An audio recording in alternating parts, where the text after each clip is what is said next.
So I've been promising to make you guys a video that shows how I've gone about cutting out a small portion of a block in order to ink it in a different color. So I'm going to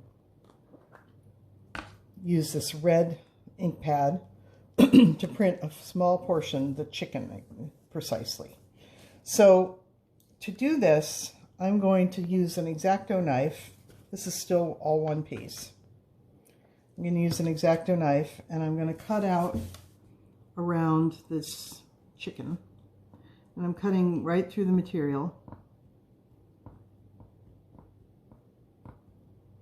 Sometimes it takes a little longer than you expect to get through some of this, but this looks like it's going to work really well. And because down here it's not going to compete with anything, I'm going to cut off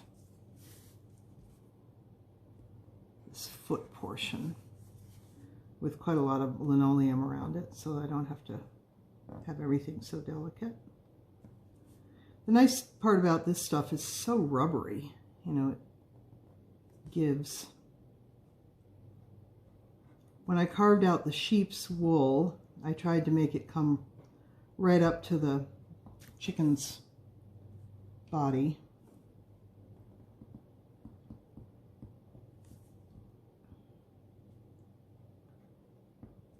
Let's get that. You can see it's already pretty loose. There's places I need to keep cutting. And you can see that sometimes on the back, how much you've cut through. And you can even cut through from the back just to open up those areas. Try not to cut off any bits, like the foot's already loose because I think I made a line in from the other side when I was working on it. So I don't want to cut it off completely. That would be a shame. But as a picture book artist, I am used to going back and fiddling with my prints in whatever way they need in order to make them good for reproduction. If it can be done manually with a patch, or sometimes I'll ask the art director to do it in Photoshop, or I can do it in Photoshop, although I like to send my work as an original piece on paper rather than a digital file. I'm old-fashioned that way. So sometimes the art director who does that for me, but you know, take spots out. Sometimes chatter gets in the way. Nothing is ever perfect. Things are rarely perfect. So this guy is starting to break away from his background. Well, his surround, shall we say. I don't think of this as his background. Okay. So that's what it looks like now. And I'll ink up my block so I can print the black part. Make it rare.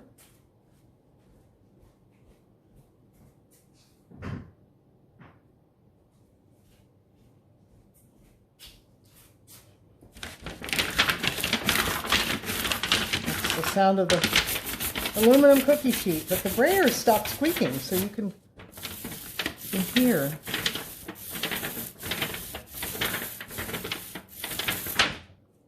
So now I'll ink the black.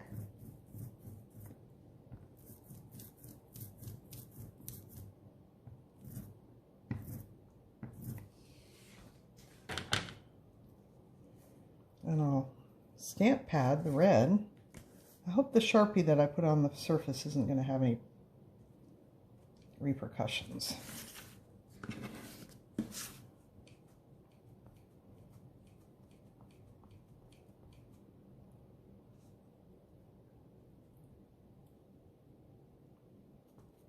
Yep, it did. Look at that. That's supposed to be permanent ink, and yet it came right off on washable block. That's a shame. So that's what the print the rooster looks like.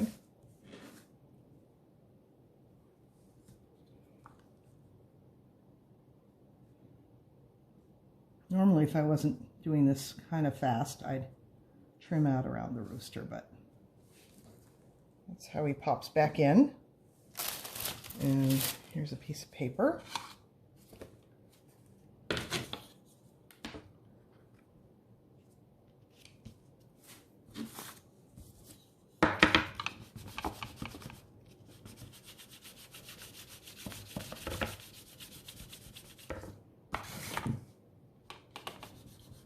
See how this little barnyard group came out.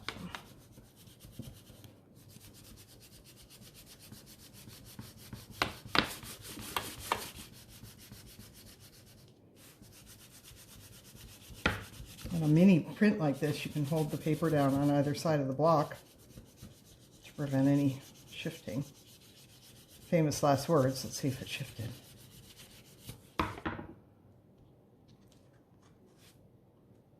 Yeah, it did shift. I didn't soak it. So, but you can get the idea of how the color works. And if you can get your little rooster bit, now there's some nice color nested in the grooves. I'm wondering if Caitlin's idea of the pencil, I happen to have a nice pencil here. Clean eraser. This ink pad just seems kind of anemic to me. Not nice the way some of those other ones are. Well, this kind of works. And of course, there is always the option of, you know, taking the ink pad and kind of going like that.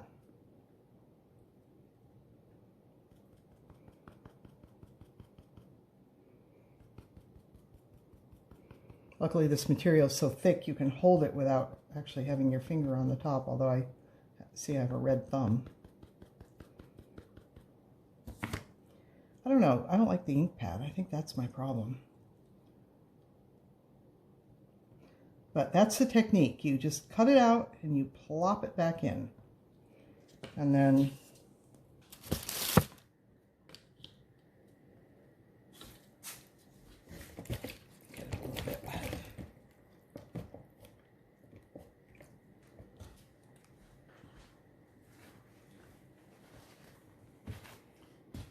so for those of you who've done pieces that have multiple spots of color, that's one way to do it.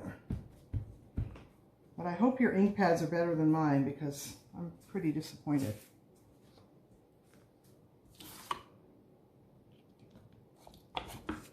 See, I have enough black on there to make another print. If nothing else, I'll just get the rooster.